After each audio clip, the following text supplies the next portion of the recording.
Vážení milí priatelia staroslávnej Nitry. Verím, že ste nielen priateľmi staroslávnej Nitry, ale aj všetci sme navzájom priateľmi. Teším sa, že v takomto hojnejšom počte ste sa zišli dnes na prednášku, ktorá je mimoriadne pre nás významnou. Je to prednáška o nitrianskom slovenskom kráľovstve od 1. do 9. storočia. Naši neprajníci po stáročia všetky naše historické pamiatky, hlavne písomnosti, rabovali, ničili, pálili. U nás sa vlastne nezachovalo z tohoto obdobia nič. Máme tu našťastie môjho priateľa, dosajného pána Antona Semeša, ktorý vyše 30 rokov prekladá starých antických historikov, spisovateľov, letopiscov, kronikárov, pápežských a došiel tam mimoriadne zaujímavým údajom. On vám povie o všetkých kráľov. Už v prvom storočí po Kristovi sme tu mali 5 v Nitre panovníkov, kráľov. A tak pôjde až do zaniku Západorínskej ríše a potom ešte sa uchovali mená dvoch ďalších. Ja by som vás teraz ešte upozorniť na dve prednášky. V pondelok 29. októbra 2012 tu o takomto istom čase o 17. hodine v tejto sále bude prednáška doktora Karola Pietu, archeológa, na tému Svätopluková ríša vo svetle posledných nálezov a výskumov vojnej. Viete, tam boli mimoriadne cenné výskumy. Za to, že máme pomerne málo času na prednášku, tak nebudem sa tým zapodievať. A potom by som vás chcel upozorniť, na druhej strane ste dostali program cyklu prednášek, ktoré sú v Zoborskom kostolíku. Kto náhodou nemá túto prednášku, len toľko vám chcem povedať, že by som vás chcel rád pozvať. 5. októbra, či je v piatok, teraz čo bude mať prednášku v Zoborskom kostolíku. Svätá omša je tam o 6. Za to, že je prvý piatok, bude potom o 3/4 na 7 vyložená sviatosť oltárna, poklona k nej. A o 7. začína prednáška. Tiež na veľmi zaujímavú tému. História a zoborské hradiska. Len samotný Zobor som počítal také hradiská, ktoré možno archeológovia nie celkom tak pripočítavajú. Napríklad som počítal aj opevnenie Zoborského kláštora, hrádok nad Hrčiarovcami, alebo hradisko z lendelskej kultúry, ktoré už je tak níženie zo severnej strany, jak sú Mechenice, Podhorany. Aj to do toho počítam. A samozrejme ostatné hradiska, ktoré sú prevažne z doby bronzovej.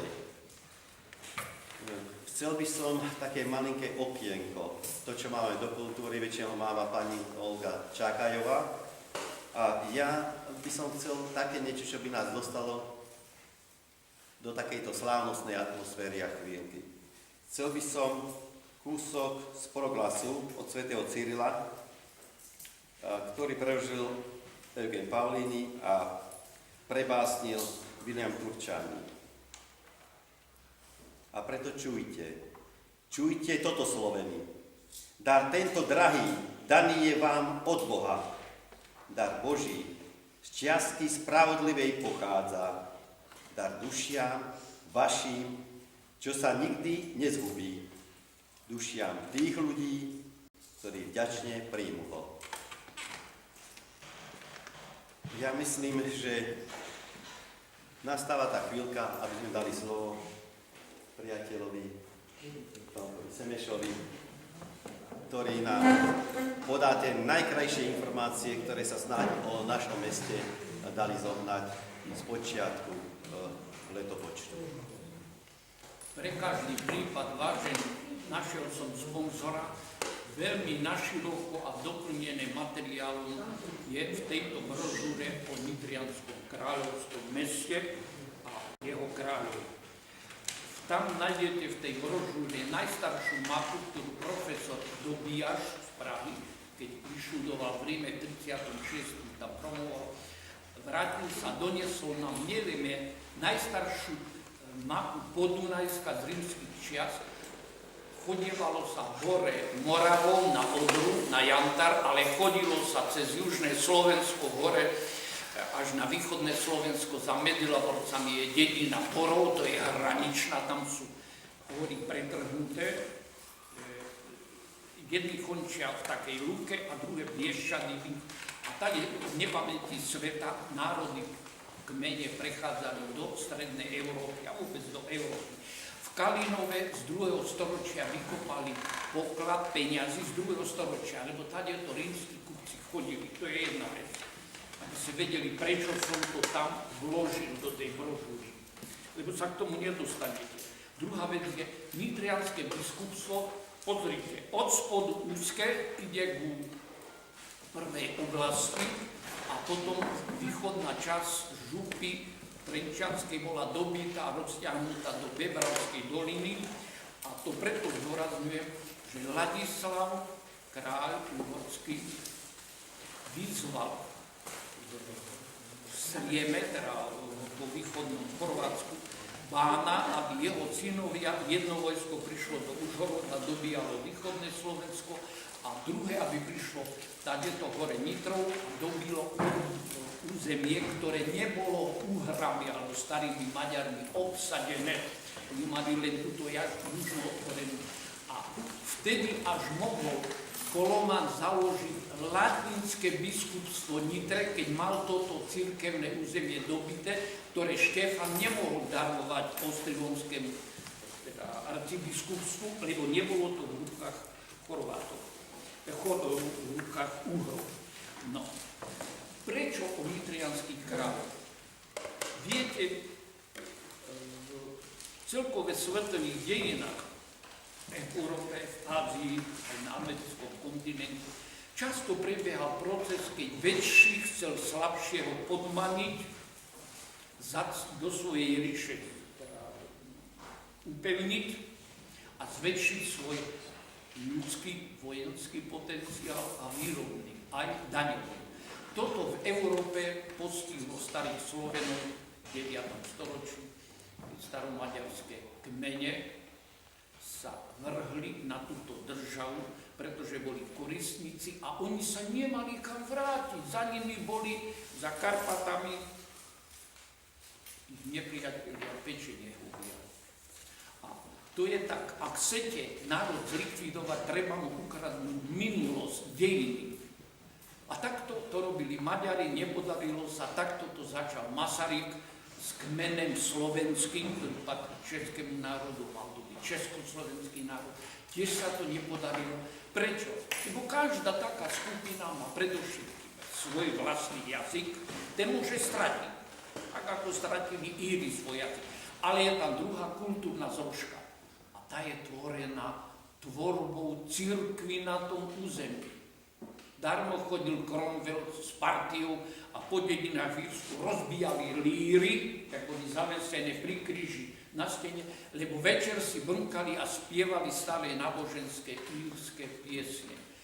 Toto sa stávalo, pokúšalo sa. Bratislavská univerzita prednášala dejiny v zmysle československom a tie boli podložené pre nich výhodnou školou Herderovou. Pretože Herder pochopil Tacita a Ptolemaja z konca 1. a začiatku 2. storočia, ktorí napísali krásne dve knihy, Tacitus menšiu a Ptolemajos väčšiu. Obidvaja mali cisárske archy k dispozícii, takže toľko vecí je tam, že človeku dých vyráža. Rímania poznali z Ríma, z Južnej, že sneh je len na severe a na západe v Alpách, teda v masíve horskom, a tomu nevenovali pozornosť. A Tacitus píše, že kupci sa dostali až hore na sever Švédska k Laponcom a títo ľudia v kožušinách, oni tam skupovali kupci kožušiny, predovšetkým a Janka, behajú na ohnutých drevách, lebo slovo líša v latinskom jazyku nebola, pretože terminológie vždy sa tvorí na niečo, čo ako nové vznikne. Napríklad, pamätáte sa, družica, keď prvá vyletela, raketa, raketový motor, stíhačka, v tomto zmysle moderné a tak ďalej. Čo predtým nebolo, naraz vzniklo materiálne, bolo treba. A to najmodernejšie máte počítač. Z angličtiny preložený cez češtinu počítač. Ale ten stroj nepočíta matematické úlohy. Ten stroj sa venuje uvažovaním, zhmotňovaním, pamäťou a tak ďalej. Vraciame sa k základnej téze. Je to pravda, že skutočne Vannius od roku 30 do roku 50 bol kráľom tohto územia, ktoré Tacitus vymedzil, a to naši profesori ani nechcú počuť.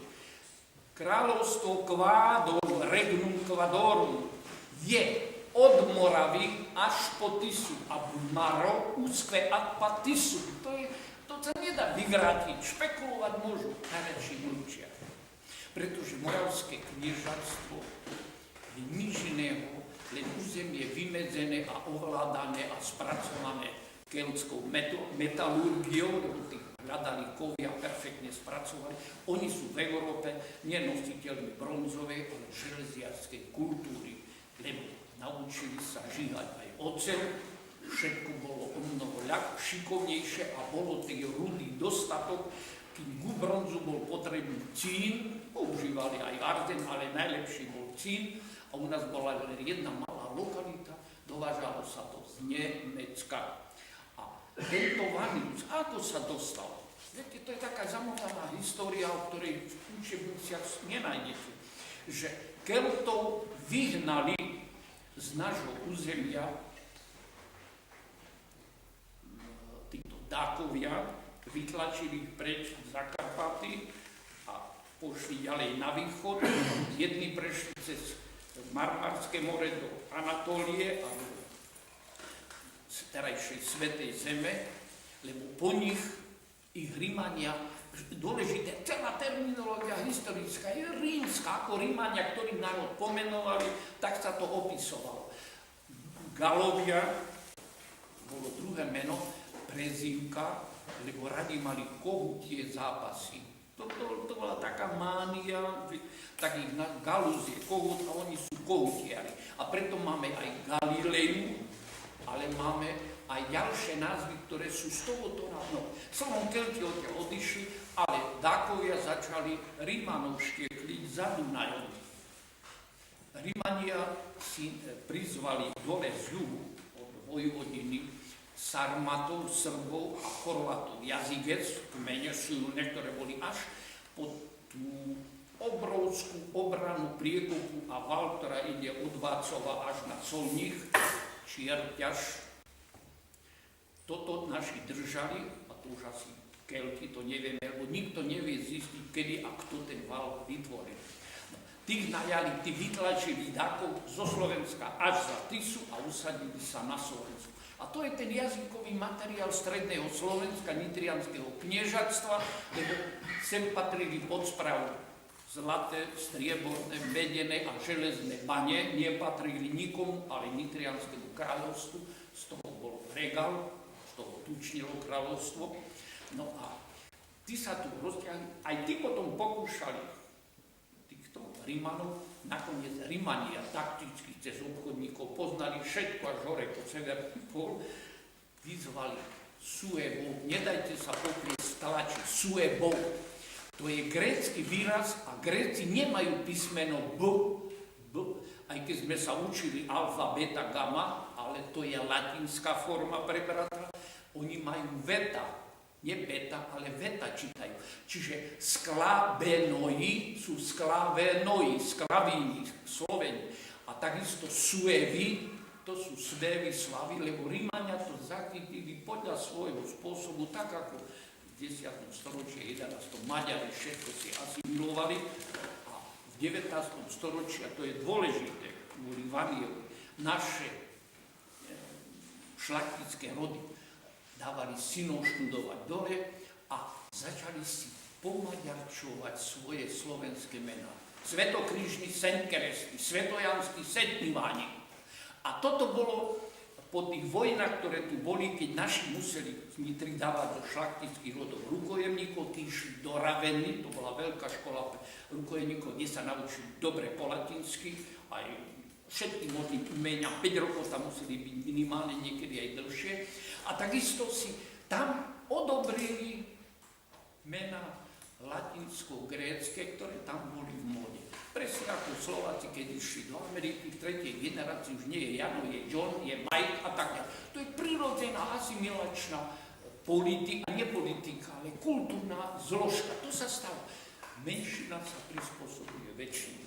A vtedy pozvali Suevo, tí boli v terajšom Sliesku nad Sudetami, a ten vytlačil definitívne šlachtické družiny týchto Chorvátov, jazykov, preč časť odišla do Čiech, to sú východní týchto slavníkovci, Chorváti, a druhá časť sa vrátila naspäť dole k svojim súkmeňovcom, tam, kde sa Dunaj steka s Dravou a Sávou, tam sú na starých rímskych mapách Jazykes, Metanastes, to sú Srby.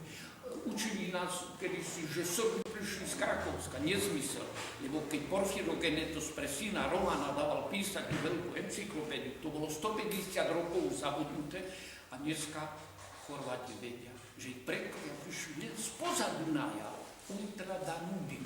A je to nevyvratiteľné, lebo tam boli a Rímania ich tam zaevidovali. Tak ako keď pred Kristom dobili Panoniu za Dunajsko, jazero si nezapísali do map po latinsky Lapus, ale Pelso v reči domáceho národa, lebo západne od toho jazera viedla indoeurópska cesta do Komárna a odtiaľ hore Jantarová cesta hore na Bal. Tohoto Vania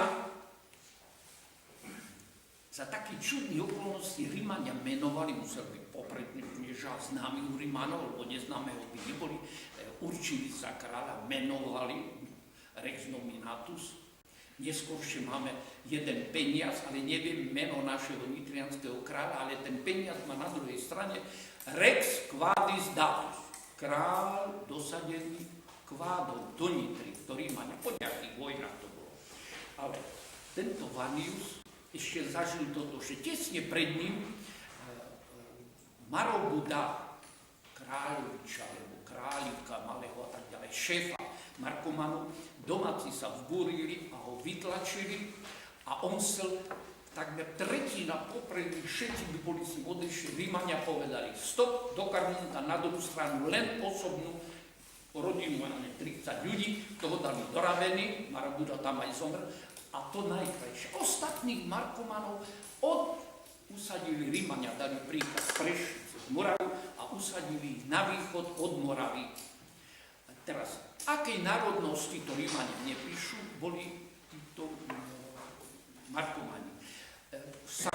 Tento samotný Sasinek objavil vo viedenskej klenotnici múzeu, ale to bola ako klenotnica, zlatý pliešok, lamelu, a tam bola dohoda s Rímom, Markomani, zmluvu, oni často napádali tú druhú stranu, a tam začína to pekne latinskými písmenami text, to je aj moje knihy. Nás Markoman. Človek očil, no, lebo Rímania neprišli, akej nácie boli. Ale v každom prípade boli to kmene pomiešané s Teutónmi, a preto tu na západnom Slovensku, keď sa usadili až po Vách, v náreči vidíte to tvrdosť, ktorá sa zmiešali, asimilovali, ale choďte do Hlohovca, rozprávajte s ľuďmi, tvrdo rozprávajú, pôjdete na Záhorie, okolo Trnavy, je tvrdá reč. Maso, brco, gace, slavma. A to len jazykovedec vie pochopiť, keď pozná históriu, kedy, ako sa to dostalo. A takisto, keď Chorváti odtiaľ boli vyhnaní, tak chudoba zostala, aj tí, ktorí sa tu mali dobre, aj Maďari po fronte, pokiaľ ich priamo nevyvážali, dobrovoľne neišli do Maďarska. Čiže zostali to, a preto južné dialekty domáce sa s domácimi zliali do stredoslovenského nárečia, ktoré má korene južné. Pokiaľ sme to nepoznali, to sú nové veci, objavy, a takto Vanius bol nad nich, nie tí dvaja synovcovia, čo sa pro ním vzbúrili a organizovali, len jedného Sida menovali Rímania za kráľa, podľa mňa do moravského údelu až po Vách, a do nitrianského dali Italika. Teraz neviem, bol to asimilovaný Slovan z Ilírie dole z Dalmácie, ktorí boli už 150 rokov pred Kristom polatinčovaní a museli odvádzať synov vojsko, ako rímsky dostali občianstvo. Tedy tohoto Vania to usadili. Toho roku 50 zhodili a a nastúpil sídlo do západnej, lebo to je staré keľské delenie. A rieky sú prirodzenými hranicami a na východ prišiel tento Italicus. Je zaujímavé, to je rok 50, tí dvaja nastúpili. Ale roku 70 už píše história naturalis Tacitus nádhernú vetu. Kráľovstvo kvádov nitrianských sa rozpriestiera od Moravy až po Tisu, Regum Quadorum a Marokusque a Patisu. To keby sme nemali, tak nepochopíme ani rozsah dnešného zmenšeného Slovenska. Tisa je hranicou, po ktorej aj moji dedovia, sílu nezabudnú. My Sloviaci od nepamäti sveta bývame až po bilú vodu, lebo z Transylvánskych Alp Tisa nosí bielo-šedastý piesok a preto ľudovajú naši predkovia nazvali Bila voda. A to ja mám čiernu vodu a tak ďalej. A teraz, Rímania sa pokúšali aj Rímana, jedného sem dosadiť, ktorý vedel ovládať reč našich predkov, volal sa Furcius, toho zabili. Sami si zvolili Ariogasta, toho zasa Rím neschválil, boli naťahovačky. A do toho prišlo Ptolemaios, žil v Alexandrii, ale musel byť dobre spojený s cisárskou kancelárou, hýbal sa, mal veľké prednosti, napísal nám tú veľkú Germániu, kde hovorí, Germanus je po latinsky, to nájdete v slovníku, blízky, priateľský, susedský, federačný, lebo Rímania robili zmluvy fedus s našimi predstavami. Germánia v dnešnom slova zmysle, to je moderný pojem, ktorý aj naši profesori neustále omýlajú a vnášajú do antiky. To tam nepatrí. To nemá s tejto míru spoločného. Lebo prvýkrát Rímania sa stretli, a to pred rokom 50 pred Kristom, Cezar, keď bojoval v tej časti stredného Rína a proti nemu na druhej strane bol kmeň Alemánov. A preto Nemec po latinsky Nemecko je Alemánia v starej spísme. Tak ako keď do Grécka vtrhli Rímania pred Kristom a hlboko. Prvý kmeň, na ktorý narazili, sa volal Gréci, gens Grecorum. A preto je nazvali Gréciu. A samotní Gréci sa nazvali svoju krajinu Helata. A oni Heladi dneska vychádzajú v forme Helenoi, Ilinoi. Keď pôjdete do Grécka, tak to budete počuť. A tu toto spoločné meno prvýkrát do rímskej matriky našich predkov Tacitus, Ptolemaios zapísal svoje tieto kmene po Dunajsku, nesú meno spoločné, všetky kmene praslovenské, Suenoi, čiže prešvička L ako v polštine, v ukrajinčine a na záhorí, to je to L prečiahnuté, Suenoi, Slovenovi, tak ako on tu nikdy nebol, ale ako to počul od Rímanov, ako Rímania zachytili názov týchto kmeňov. A žiadny slovanský kmeň neniesol názov Slovan, ale len Slovenin, a slovanské sa ujalo terminus technicus, až keď jednotlivé národy sa sformovali, Česi, a to už na konci 9. storočia, keď chodili na nemecké snemy, tak tam sú vymenovaní. Iba jeden jav je zaujímavý. Českí historici vám vymenujú čítanie veľkého Moravana, ktorý napísal súbor všetkých, poprekladal tých latinských análov a tak ďalej. A prosím vás, vypočítava všetky kmene podľa mena v čítanie Čechov, ale Česi boli tedy Bohémii. Krajina sa volala Bohémia, len jeden kmeň bol Čechov. Napíše Česi a ostatné slovanské národy, kmene, ale žiadne ostatné neboli len Slovenia. Tých nenapíše. A viete prečo? To je také čosi atavistické, zakliaté v nich. Pretože Arnold dal ako hleno Českú celú dolinu, teda Český kraj, Česko terajšie, ako toto Svätoplukovi, a Svätopluk dosadil tam toho, ktorého oni nechceli, to bol Boživoj, prvý známy kráľovič, a po nich potom neskôršie mali aj kráľov, ale to je iná história. Ťažko toto znášajú, že zo Slovenska prišlo politické formovanie kniežatstva pražského. To k tomu. pokiaľ ide o tie vojny, bolo ich niekoľko a v každom storočí sa robili zmluvy. A pri tých zmluvách Rimania žiadali odškodné za to, čo tam popálili v Panonii, žiadali odškodné. Mladé kravy, pre vojakov jedli jalovice, prasiatka, ovce, kone, pre jazdcov, to bol materiál. A ďalšia vec, splavovať drevo, ktoré oni potrebovali do Panónie, nakupovali kože, lebo vojaci v Panónii potrebovali nie teplé oblečenie ako v južnom Taliansku a v Afrike a na východe, ale byť oblečení. To súkno domáce a tak ďalej. Peniaze nie, lebo naši nemali peniaze, ale mali zlato. Už vtedy sa odlievalo zlato do určitých foriem, striebro, lebo tu boli aj medené a železné tieto bane.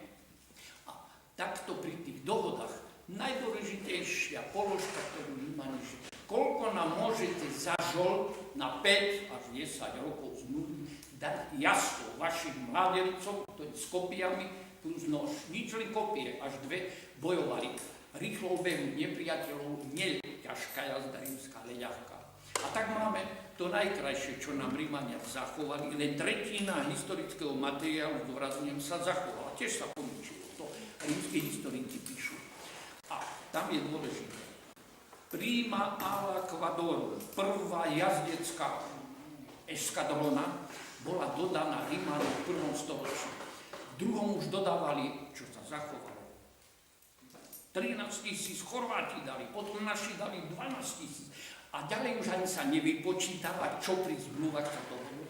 Ale vieme, že všetkých týchto jazdcov preplavili na Sicíliu, do Tuniska, do Kartaginskej oblasti a nad Alexandriou v Egypte bol obrovský tábor, odkiaľ tých vojakov používali ako bojové jednotky na východ proti Peržanom, ktorí sa búrili v Asýrii, v Babylónii a tak ďalej. A tu je dôležité, že títo vojaci si pomenovali ten obrovský vojenský tábor, kde boli kúpele, všetko možné. Ako sa volalo ich vlastné krajové štátne mesto. Nitria. Tu neuveríte. A to mesto rozbúrané potom vykopal jeden anglický 1888, meno si už nemôžem pamätať, vykopal archeologicky a roku 1947 po druhej svetovej vojne náš rodák Michal Lacko, profesor z Ríma, išiel so svojimi spolubratmi, ktorí tam pracovali medzi koptami a bol pozrieť aj tieto vykopávky. Prečo o nich hovorím?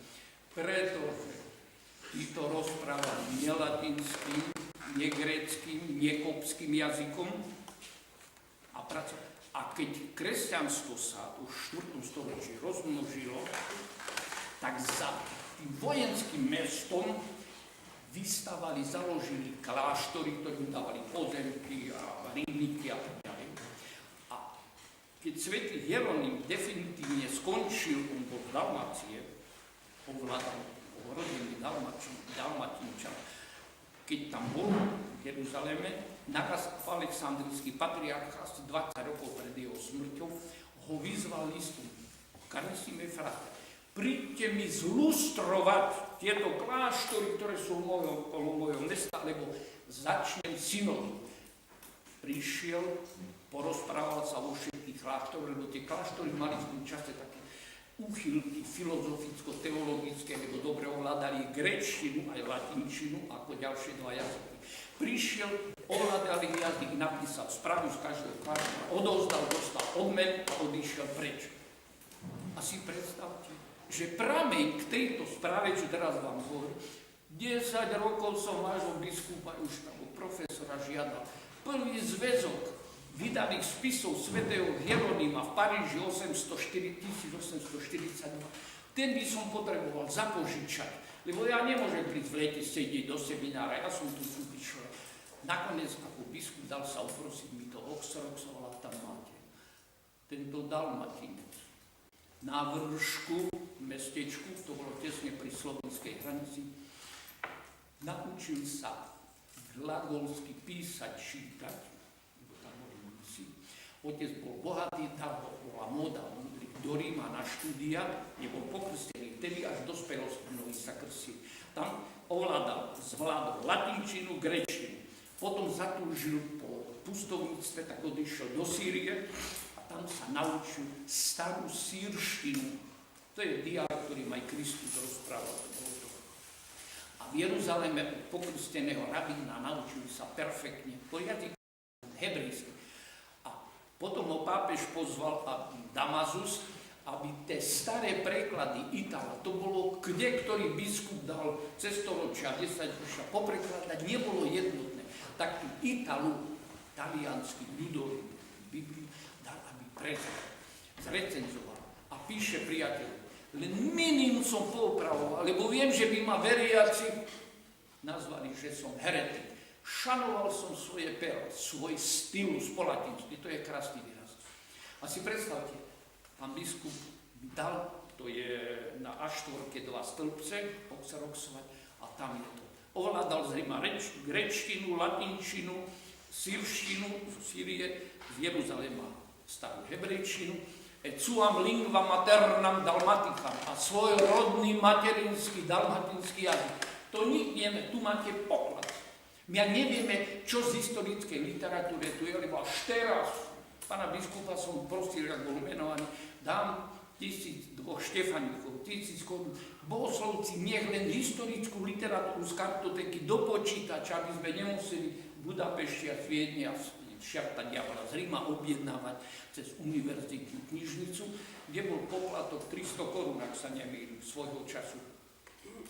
Takže máte tu poklad, ale táto generácia nová už nevie po latinsky, stará vymiera, takže neviem, či k tomu zoznamu sa dostane, lebo rád by som tu prežil aj v hoteli a tie veci prelistoval podľa obsahu, čo by mohlo byť pre našu históriu zo starých čias zachytené. Lebo Hieronym, to bol najostrejší chlapík cirkevných otcov, nikomu nič nedaroval, vedel tvrdo s každým vyrovnať sa tvrdo, keď ten bol taký, že kecal, dristal, fabuloval a tak ďalej. Hieronym robil Bibliu podľa riadku, slovo za slovo, jeho nachytať nebolo možné. Vrátime sa napríklad k tomu. Priemerne v každom storočí, v 1., 2., 3., 4. už len do 375, Valentinian je posledný, ktorým máme v priemere 5 kráľov. Niekoľkých poznáme, je to tam presne napísané, ostatné nevoľne vieme, že boli, pretože Rímania trvali na tom, aby mohli jednať s kráľom diplomaticky a nie s nejakým kmeňom. Druhé okolité kmene, ani Srbi, ani Chorváti, ani Markumani nemali kráľovské centrum, kráľovské mesto. To mali mladšie doby kamene len naši predkovia, starí Sloveni, ktorí sa tu usadili v Európe. Kto tomu neverí, alebo ani naši profesori, teraz najnovšie vyšla v Bratislave po Sochu, a zás tam opakujú, naši predkovia prišli v 5. storočí a sme tu 15 storočí. To je tiež pekné, ale to nie je pravda. Pre 5. storočí nemáme jediný doklad, že vtedy prišli predkovia Slovenov na Dunaj, lebo rímski a grécki spisovatelia, oni len píšu, že sú tu a vojsko majú a prepadávajú druhú stranu, čiže rímske územie. A si predstavte, keď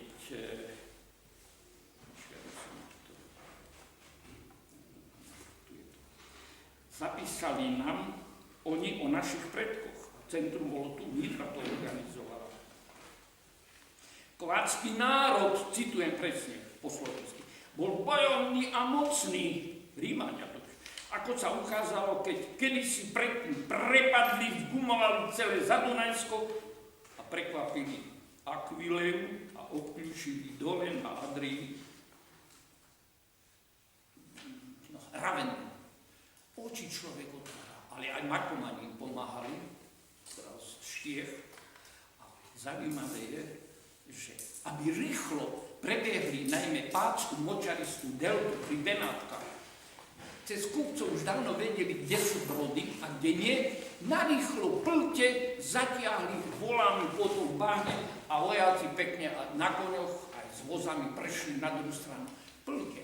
A budete vás zaujímať. V 2. storočí Rímania ešte nevedeli slovo plte, lebo ho nepoužívali. Oni používali člny, ktoré spájali do skaly a vojsko prebehlo. Tak nájdete, to je vo Veľkej Germánii v poznámkach.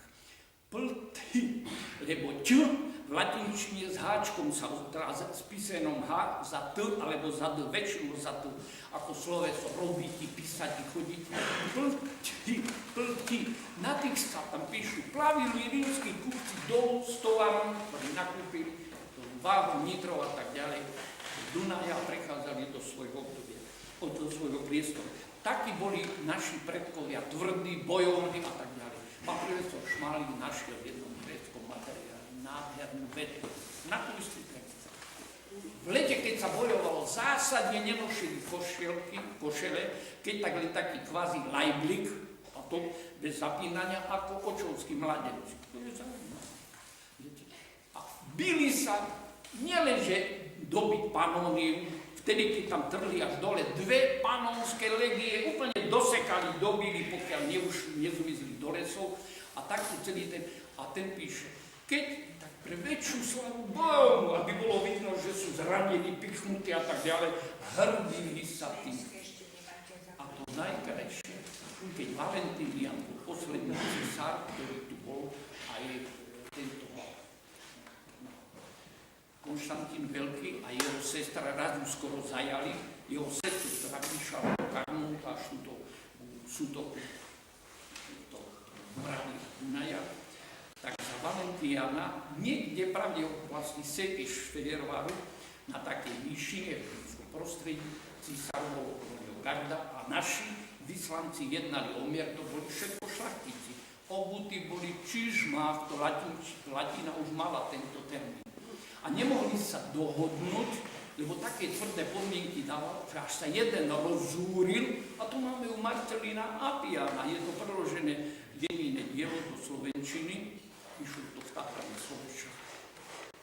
Výzvu čižmu, chytil vnútorné očko, roztočil a šmík hore 25 metrov a zreval. Morho, morho, morho. Neuveríte, nebol to jasný dialekt, tak Latin zapísali, zakričali bojovný pokrik, marha, marha, marha. Ale to neznamenalo nič toľko, ako mali maďarská jazda, starom mala rajta, roždu s koňami, pešiakov, ako títo proti Turkom bojovali Chorváti, mali palcáty, alebo tie veľké, halaparty, ktorými roztínali pancere na hlavách, na chrbte a tak ďalej. Bol to bojový pokryt a prvýkrát u nás v Uhorsku to Grof Sirma napísal v jednej zaujímavej knižke, kde popisuje maďarské mravy v Uhorsku, nemecké a slovenské. A tam to je pekne po latinsky uvedené. Osobne mám kópiu, takže hovorím o niečom, čo. A vtedy prišla jedna zaujímavá udalosť, že popri Dunaju cez Valašskú horinu Huni vtrhli a strhli zo sebou obrovské množstvo našich Slovenov, ktorých nazývali rímski a grécki spisovatelia anti. Po Dunajsku boli Sloveni a tam anti.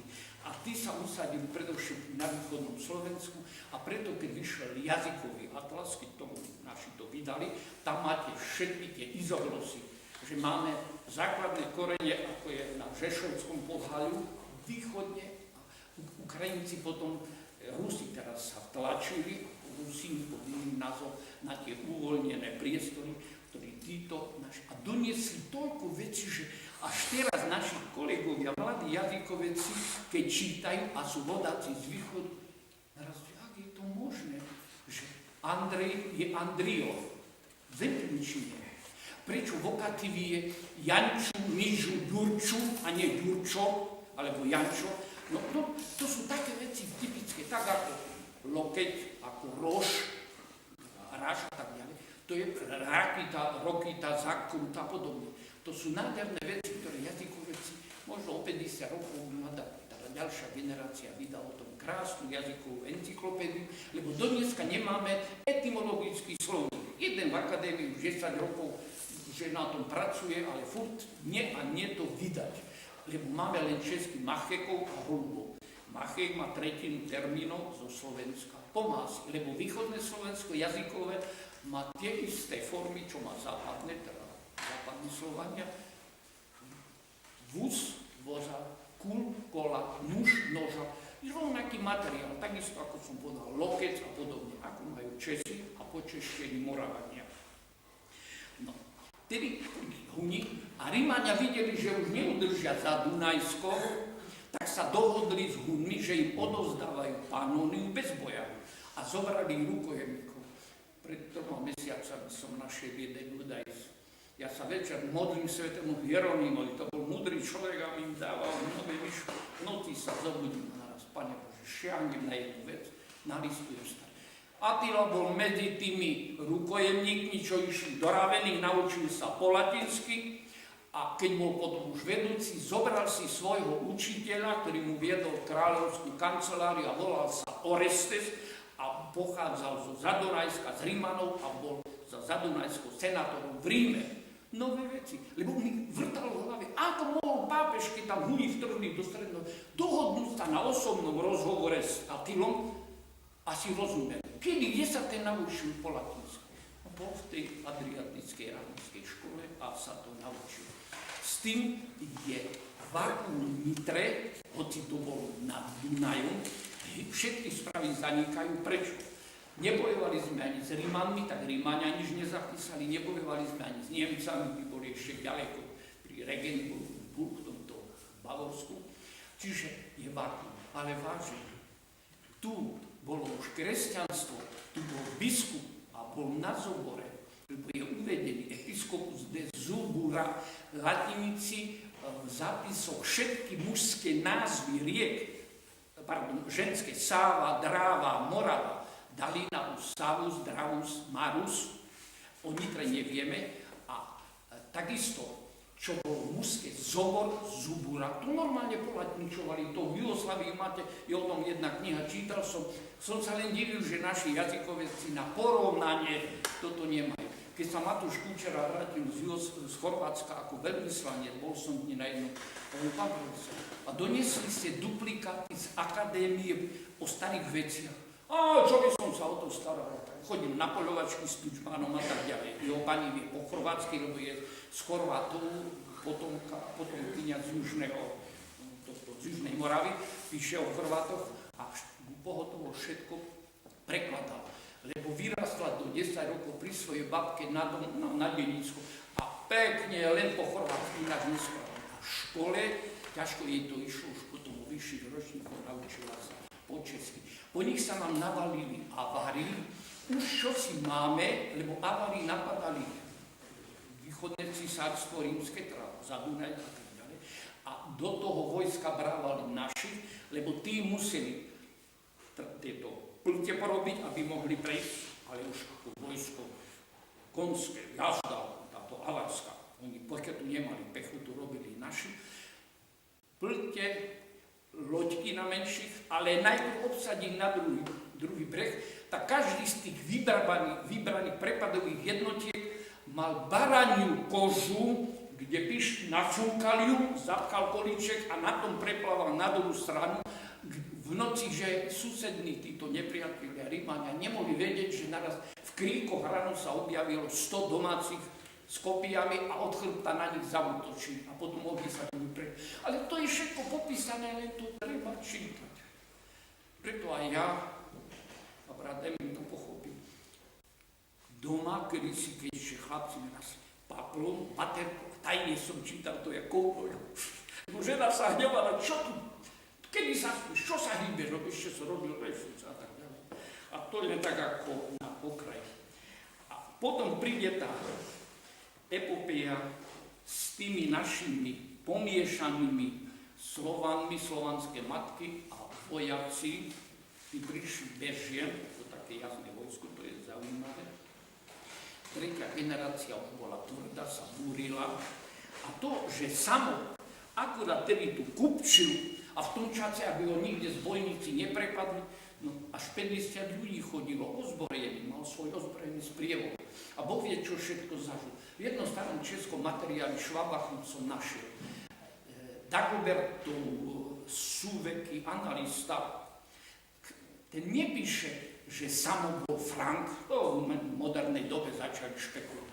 Nie, on bol zo Senovského kraja, to je v latinskom zapise, ale to bol slovanský kraj, tam medzi Rínom, ústím Rína a Labe, ktorý bol tesne predtým pripojený politicky, vojensky, no ale kupci vždy mali povolenie, lebo platili zálohy, dane a tak ďalej. Prišiel a preukázal veľké schopnosti, aké takticky, ako na nich. A v jednej materiáli máte nič iného, ľahkú jazdu, odtiahnuť na bok, idú dopredu a pozrieť si odzadu, aby do nepriateľských bojov s veľkým revom, podľa možnosti skoro ráno, keď ešte rozospatý, odzbrojujú sa a tak ďalej. A takticky ich zničili. Zvolili si ho za kráľa. A kdeže mohol byť ako kráľ? Čecha, koda, Somarín. To máte najlepšie na starej rímskej mape, kde Rímania nie na Moravu robili pevnosti, obchodné áno, tieto stanice ako Stupaván, ale vojenské svoje len tu pri Iži, kde bol Brody na Dunaji a kde bola aj Vach, aj Nitra, kade sa dalo preniknúť do kráľovského mesta Nitry, kde dostávali regál králi z baní, zlatých, strieborných, medených, železných. A to na Morave neboli nejaké zlaté. Vždy sa v tom čase pchali aj Rímania. Tam, kde bolo o čom jednať a kde sa dalo aj v zlate platiť. A kým pán profesor, teraz práve zomrel ten jazykovede, Šimon Ondruš, toto nespracoval, ja som bol jeho priateľ, chodil som k nemu. Vždy mi hovoril, ty si mal robiť jazykovedu, ja som toľko vecí vyčítal, porovnaké. A on mi hovorí, konečne dostal som sa k starému nemeckému záznamu rieky Vach, Vogas.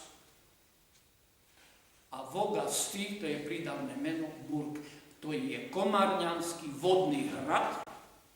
Tí, keď prišli z druhej strany jazda, na lodiach dolu, teda Dunajom, potraviny, zásoby, všetko a tak kováči, keď prišli, prvá vec, dobiť tento hrad, pretože keď ten dobijú, ľahko vojdu do Nitravy, do rieky. Ale tí ich nepustili. Viete, čítal som taktiku, ako vtedy ničili lode. Pri Belehrade toto Turkom urobili, čo Nemcom urobili vtedajší naši nitrianskí Sloveni. Napúšťali zvalené stromy štránkami poťahy, že lode nemohli pokračovať ďalej, museli zastať a v noci na nich púšťali rybárske člny naplnené kameňom, urobili ako zahriat, dvihli vodu, naraz to pustili a potopili z hore. A Komárňanský hrad mal funkciu ešte v dobe tureckých výbojov. Je to na neuverenie. Vogasský Burg je vážský vodný hrad v Komárni. A Komárno je staré keltské slovo, aby ste vedeli, je to aj vypísané v jednom slovníku, som čítal, sútok Váhu a Dunaja. Sútok. A prečo to už Keltom na tom záležalo? Pretože tam bol pomerne plytký blok pri nízkej vode, kupci vyložili tovar na rebríny, batohov a prešli na a Rímania takisto nepotrebovali, koľko razy chlapi vo vode, vojaci prešli na druhú stranu a tam postavili Leáňvar, všetky tie pevnosti, o ktorých naši archeológovia vedia, vykopali. Nikde inde. Vojenské pevnosti sú len tu, nie sú tam pri Morave, pri Ústí. Devín to je iná, to je skala. Ale oni tam, lebo tam nebolo nič zaujímavé. Tu bolo zaujímavé. Lebo kde sú zlato, striebro, železo, meď, tak to všade v celom svete bol boom v tých časoch, ako dneska je ropa. A neviem, či viete, že všade, kde je ropa, je pes zakopaný. O to vždy bojovali cudzinci sa zmocniť. A keď sa zmocnili, tak povedali, ten pes je súčka. A tá súčka sa volá ropa. To je na zasmiatie. A tak prichádzame k tomuto skoro 30-ročnému kráľovaniu.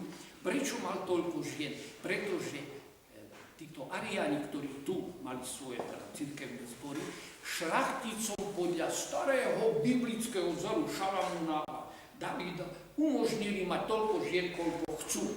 A väčšinou to boli zo všetkých slovenských rodov, až po Sedmohrady, poslali nevestu.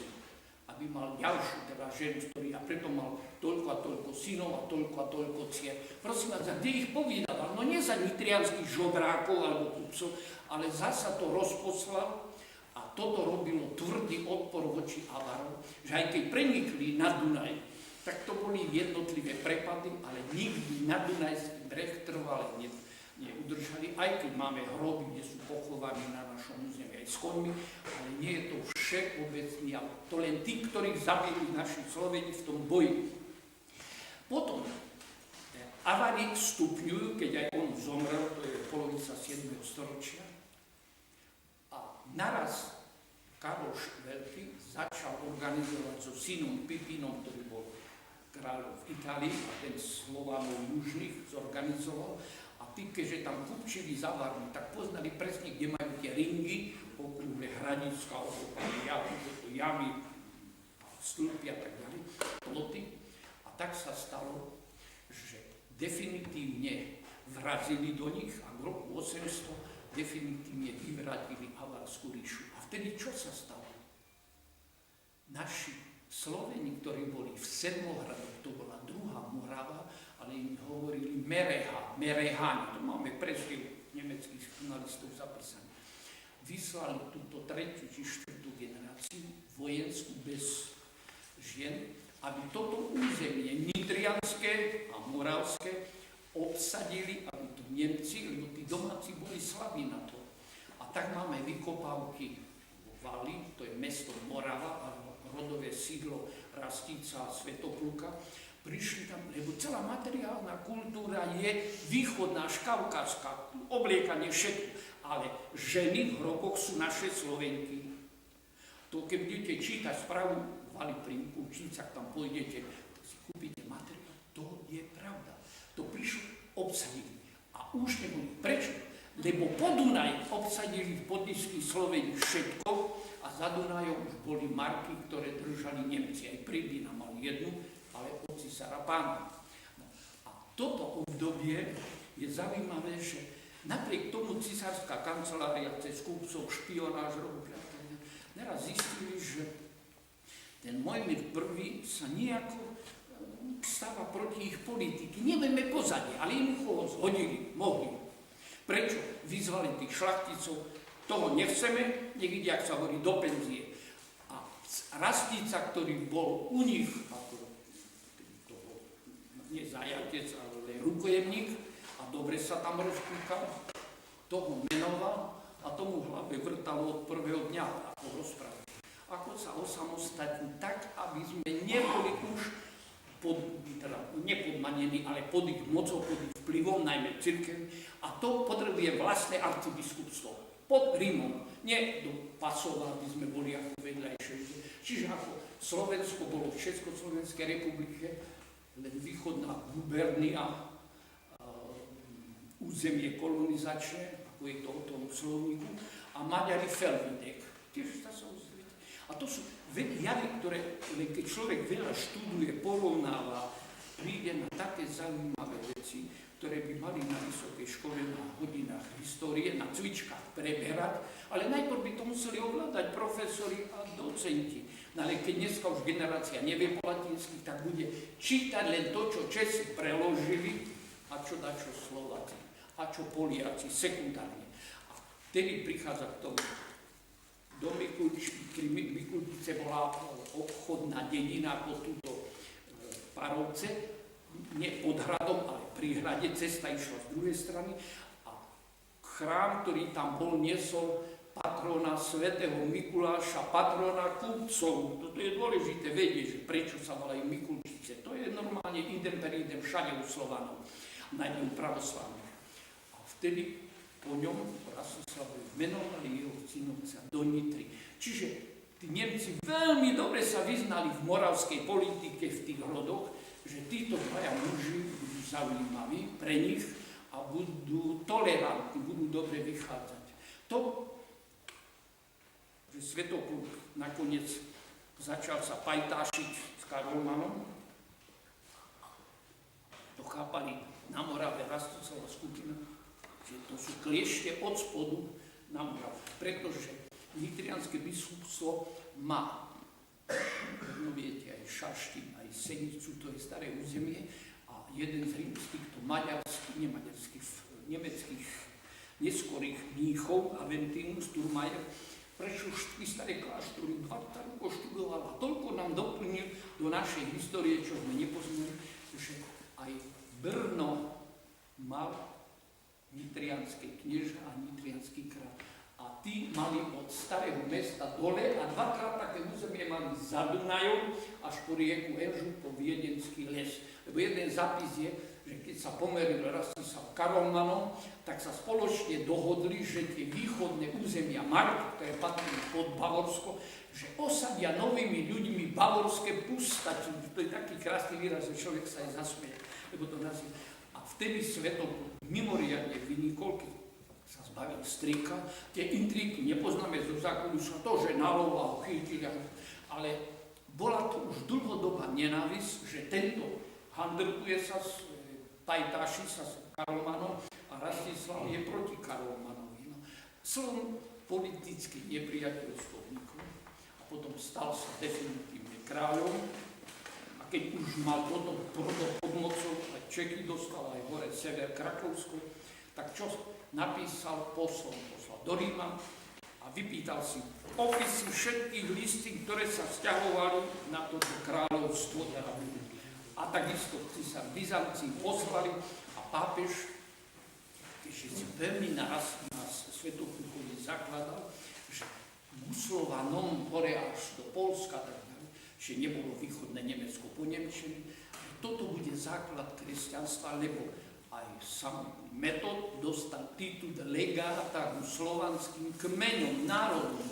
Čiže všade, komu neposlal posolstva, nemáme o tom, ale bezpečne sa snažil a išlo to dopredu. A vtedy poslal pápež. A uznal, píše mu drahý syn, to sa písalo kráľovi cisáru. On prvý dostal kráľovský titul, prišiel kardinál, biskupy, ktorí vysvetili ďalších za biskupov a vtedy Goraz len vtedy mohol byť vysvetený za biskupa, lebo keď ho Metod menoval za nástupcu, sa nehovorí, že má prísť do Ríma sa dať vysvetiť, len prezentovať, povedať im, aká je situácia v súčasnosti na tom Moravskom kráľovstve. 12 dní konali zhromaždenie, veľa všetkého, nebolo to na Morave, bolo to tu, v Nitre, či to bolo pod Andrašikom, tam boli luky a tak ďalej, to nevieme. Veľké zhromaždenie v lete, stany mali a definitívne ho pápež posial korunu, ho korunovali za kráľa. Až po ňom boli títo chorvátsky, bosenský a srbský za kráľov menovaní, lebo sa držali katolíckej cirkvi rímskeho bratu a nie pravoslavní. A potom prešli na pravoslavie, okrem Chorvátov, a ponechali si kráľovské tituly. To je bežná vec, nikto sa toho nezriekol. A toto je najslavnejšia éra za nášho Svätopluka, pretože dlho žil, nie 5 rokov, ani nie 10. A bezpečne, že mal to všetko pod palcom. Dobre ho vybrali a tiež musel byť Nemcov, lebo len takých menovali, ktorí okoňali ich rukojemnickú školu, kde ich naučili po nemecky a po latinsky. To bolo nielen, že tam budú vegetovať, nie. Prichystávali z nich kádre na toto územie, že tí ľudia budú ústupčiví, budú priateľskí a tak ďalej. Čiže federační, čiže budú v starom slova zmysle germánni, blízky priateľství. Ja som celý šťastný, že dneska tu môžem stať na tejto pôde, kade aj kráľ so svojou družinou prechádzal na poľovačky, na návštevy, lebo na kopcoch boli jeho družinici, aj Martinský vrch musel byť. Tuto Brademir mi povedal, že aj Nitra má Rím 7 kopcov. A si predstavte, že aj Konštantín preto využil ten obrovský priestor, kde mestečko Byzancium bolo ako jeden dnešný okres. Ale ostalo to obrovské územie, kde boli aj vodné toky, vyvierali bane na mramor a tak ďalej. Tam porazil Licínia a preto na pamiatku dal postaviť prvý kostol, a potom ďalšie, dal postaviť vládne vily pre rímskych senátorov a tí odmietli prísť do Konštantinopole a vtedy vlastne sa východ oddeloval od západu Konštantín menoval svojich ľudí z gréckej oblasti Grékov. Latinsky sa uradoval, latinsky vo vojsku sa velilo, také všetko po grécky, ale na pamiatku víťazstva. A to urobil podľa mojej mienky, pre komparatívne, aj Svätopľúk, keď porazil Karolmanové vojsko, keď vyšiel na 9 a vyšiel aj porazil. Na pamiatku toho víťazstva, kde padlo nielen aj vlastných, ale najmä nemecké vojsko, vytržilo veľkú poražku, dá postaviť na Devinskej chrám na tú pamiatku do obrovského víťazstva, ale od toho dňa, keď porazil, začína Svätopľúk tvrdo vládnuť a už mu Nemci nemôžu robiť odpor. A preto tá bazilika má trojlistok svätyňu a po grécky sa to volá martyrion na počest Svätej Trojice, že tí, čo padli v tom chráme, budú mať oslavu. Teraz hovoria, že Rastislav to postaví a univerzitu tam postaví. Viete, toľko hlupákov píše, ale nezmyselné veci nevedia po latinsky. Ja som také dve veci posudzoval. Deti vidia? Nie, tam Svätopľúk. A kríž, ktorý sa našiel v Dedinskom pri kostole, to je kríž svätého Metoda a takéto veci. Ale tu bez zmyslu, ničím nedoložené, neporovnané. No, a si predstavte, že idete mať na konferencii, ktorá bude 2 dní a jednu takú výtečnú paničku, ktorá už toľko ľudov napísala, ktorá presne vie, z čoho Konštantín vytvoril glagoliku. A pritom Konštantín bude len štvrtý upravovateľ glagoliky. Ale už o tom boli konferencie, ale za socializmu naši do Ríma nemohli ísť na výročie Cydusky, keď tam bola veľká konferencia. A ani materiály vtedy nedoviezli. A sa ani naši historici nemali záujem, keď sa to prepašovalo. Báli sa, že sa dozvedia, že Semežin to dodal, keď to niekto umožnil. A teraz bude mať s políciou, ze štebe trápenie, kto to umožnil a čo takéto blúdy. Lebo komunistov, ktorí máme to neapoštoli, učiteľi, učili naši čítať, písať a pospevovať. Čiže toto obdobie kráľovská sláva skončila s Mojmírom II, synom Svätopľúkovým, pretože jeho brat Svätopľúk mladší tiež bol desiatok a tak ako Pribína tiež si dovedol Nemku ako ženu a ona celý dvor aj kňaza a tak ďalej.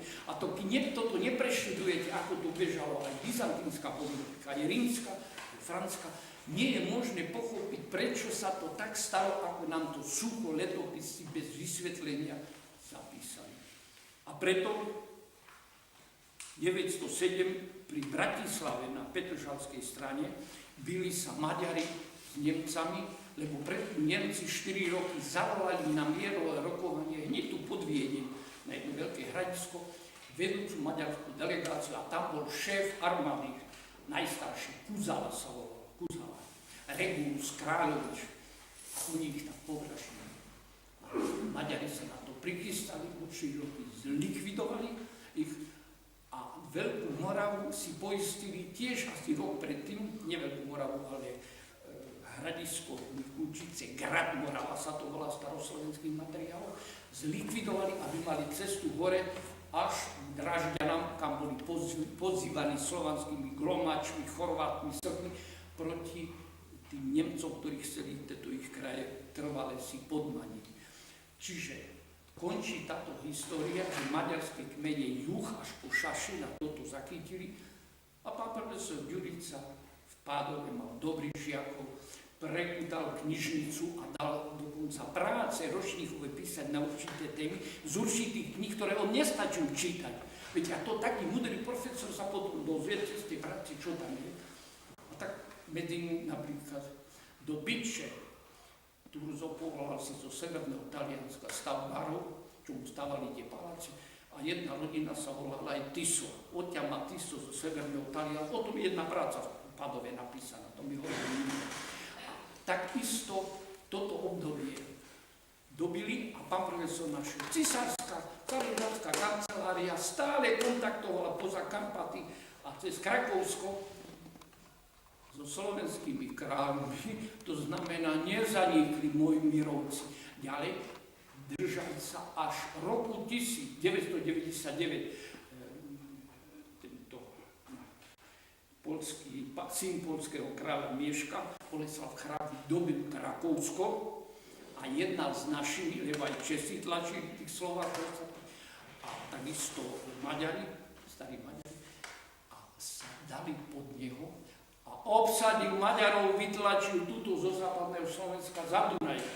A keď potom 10 rokov jeho, 2014 alebo 18, mal jeho zať Kievský, ktorý zobral si ťažkosti, tak prišiel jednať do Ostrihomu, preplavili sa, šiatre zostali tu na loďach, jednali so Štefanom. Štefan mu slúbil, že mu dá vojsko, jazdu v Maďarsku, aby tam aj išli, aj vydobili víťazstvo. A on povedal, čo si obsadíte, ja už držať Slovensko nebudem. A tak Moravu, Slovensku zobrali Česi a Maďari postupne išli, ale ešte predtým za svätého Ladislava v tom morskom období, keď sa to chystalo, dvaja báni chorvátsky, jeden išiel cez Užhorod, dobíjal východné Slovensko, druhý išiel od spodu. Takisto máme Banovce nad Ondavou, sídlo Bána vojenské sídlo, Banovce nad Bebravou, tam máme smerom na Slanský priesmyk ku Košicám, Ozorovce dedinu, Ozeraky je stráži pozorovať. A takisto máme tu Ozorovce hneď, ale to bolo predovšetkým smer na Trenčín, lebo bali sa trenčanských županov. Ale nakoniec toto územie obsadili a pred 1115 mohol Koloman zriadiť latinské biskupstvo. Boli to veľké premeny, lebo samotný Koloman, ako knihu bol grécko-katolíckym biskupom v jeho sídle Ladislavovom Veľkom Varadine.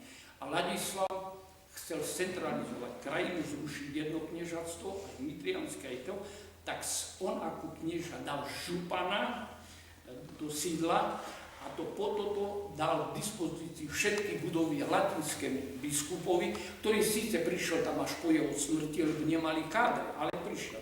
A takisto v Nitre definitívne skončil župan a nie po maďarských kniežatstvách, lebo väčšine, keď zomrel kráľ, sa handrukovali, kto nastúpi. Nedodržavali a bili sa, kto bol silnejší.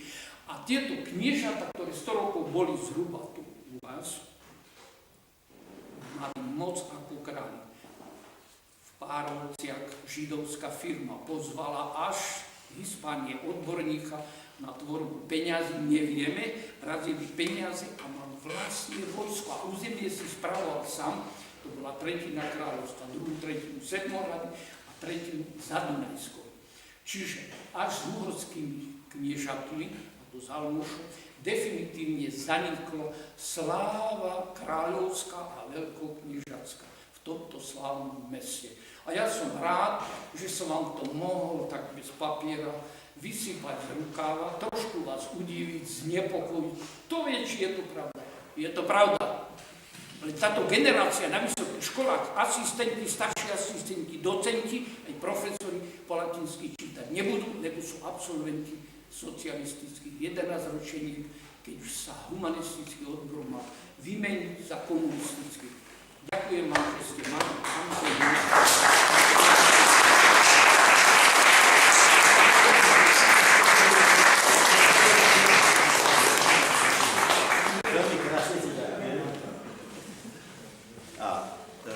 Také 2-3 drobné poznámky, len tiež do histórie. Nedávno som sa dočítal, že napríklad kráľ Svetopluk na vrchole svojej slávy a moci okolo roku 890 mal napríklad takúto armádu, nie len Nitre, samozrejme na svojom území, že mal 1000 bojových vozov, mal 8000 jazdcov a 35 000 pešiakov. 30 až 35 000. To bolo niečo mimoriadne na tú dobu. Tak není divu, že z 26 vojenských sporov a bitiek ani jednu neprehral. Boli také patové, také nerozhodné, ale ani jednu neprehral.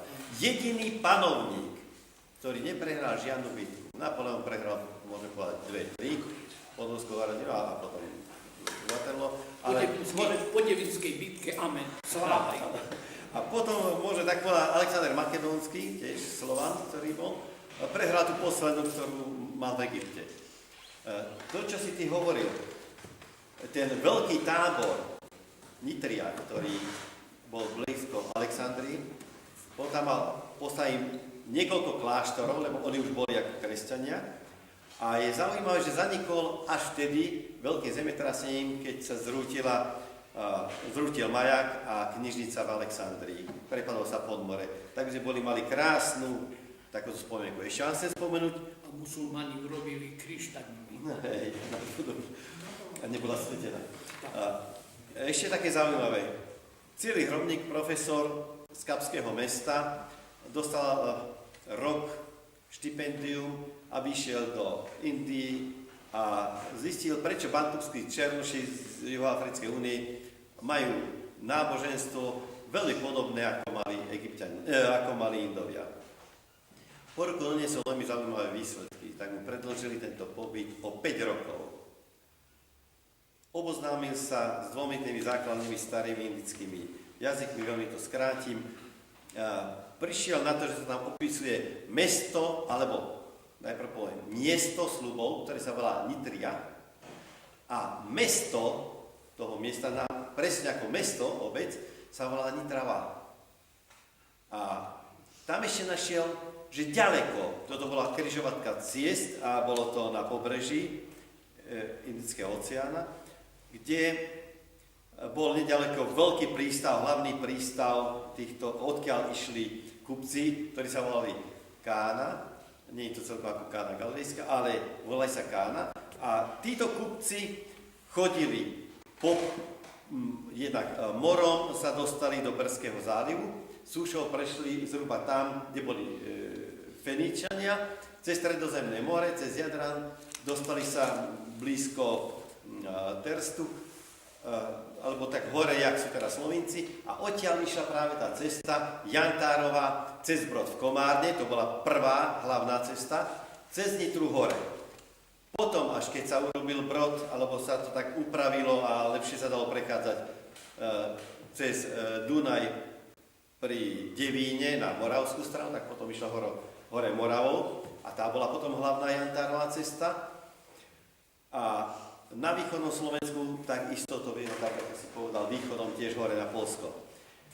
Okrem toho, že, jak tu bolo povedané, išli kožušiny, išiel jantárové náhrdelníky, tak išli zo Slovenska bronzové predmety, napríklad ako šperky, tie bronzové mesiačiky, ktoré napodobňovali škrabacie nože staré, iné šperky, ale aj zbrane.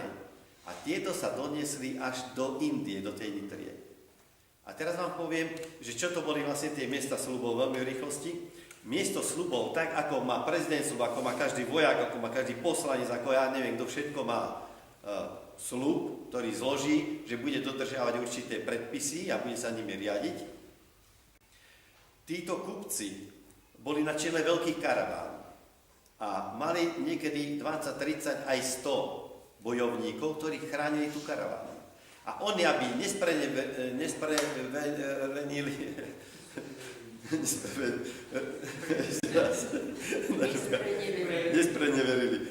majetok týchto kupcov, tak museli zložiť sľub. A to bol ten hlavný sľub.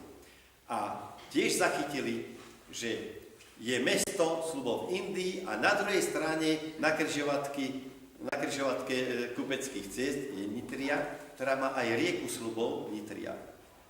Tak, a ešte ma tak smrpí jazyk, v rýchlosti vám poviem ešte niečo. Nedávno vyšla taká malinká brožúrička, asi taký formátik, jak takto, ktorý je napísal profesor Ďurica. Ten sa dostal starým prekladom starých českých kroník od kronikára Hájka, ktorý v roku 1520 prvom sa stal kňazom katolíckym, stal sa historikom, napísal kroniku českú a tam dve veci ma tak strašne zaujali.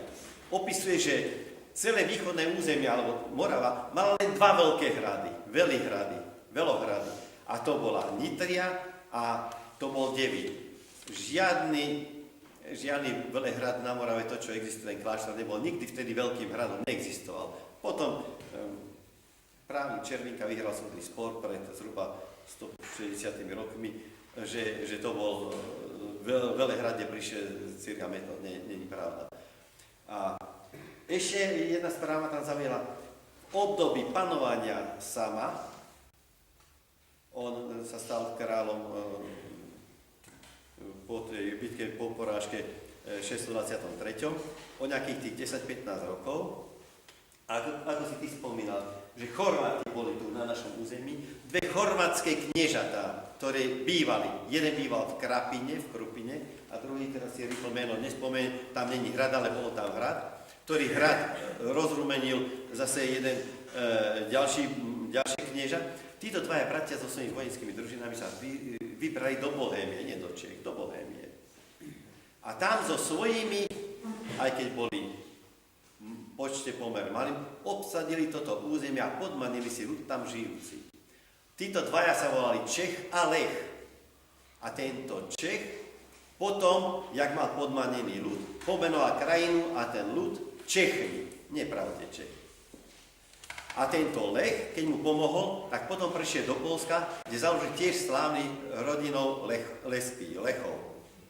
A ešte, keď si spomínal Samo mal tých veľa synov, z neho zišla potom tá veľká dynastia Slávnikovcov.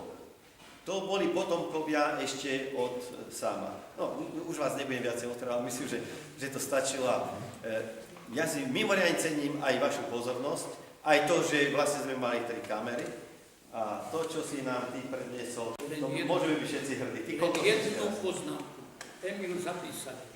O tých kupcoch a karavánach neuveríte. Neviem, že prišli, keď im niekto zomrel, či v boji išli na chorobu, získavali z domácich. Môj otec, keď som sa pýtal, prečo toho uja, bol starúčky, nazývajú Japan. Jaj, oravskí placenkári v Košiciach predávali na trhu plátno, trhali, a to bolo pred rokom 900. Jednému dostal infarkt, padol zo sedíska na zem a rozbil hlavu, tak ho zobrali tam pochovali. A týždeň boli tak zlákal tohoto chudobného chlapca, ktorý tam bol ako sluha s jedným gazdom na trhu. Zlákal ho, išiel s ním, prosím vás, viete, kam sa dostal? Až za Ural, a tam ho kozácká armáda získala za vozotaja a na tej tačanke lietal 905 v japonskej vojne, vytáčal sa ťažký bulmet Maxim Kosil týchto.